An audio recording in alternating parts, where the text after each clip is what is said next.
पोलिसांच्या प्रलंबित मागण्या 1 मे पर्यंत जर पूर्ण नाही झाल्या तर आत्मदहन करू असा इशारा महाराष्ट्र राज्य पोलीस पत्नी संघाच्या सगळ्या पत्नींनी दिलाय। ठाणे जिल्हाधिकारी कार्यालयासमोर आज महाराष्ट्र राज्य पोलीस पत्नी संघाच्या वतीने धरणे आंदोलन केलं गेलं। गेल्या 1.5 वर्षांपासून याबाबत आंदोलन करणाऱ्या यशस्वी पाटील यांना पाठिंबा म्हणून हे आंदोलन झालं। यशस्वी पाटील या महाराष्ट्र पोलीस पत्नी संघाच्या अध्यक्ष आहेत। आंदोलनावेळेस स्थानिक पत्नींनी भेट घेऊन मागण्या पूर्ण करण्याचं आश्वासन दिलं।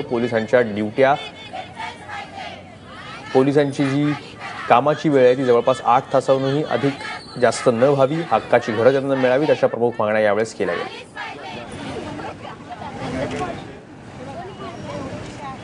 1.5 वर्षापासून आम्ही आंदोलन करतोय, पण आमची एकही मागणी पूर्ण झालेली नाहीये।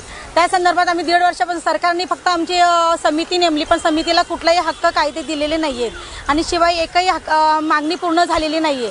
पुढचं पाऊल आम्ही आता हे शांतपणे आंदोलन चालू आहे, याच्यापेक्षा असं आंदोलन करू, रोडवर उतरण्याची पाळी आली तरी काय हरकत नाही। महाराष्ट्रात सर्व पोलीस पत्नी रोडवर उतरतील।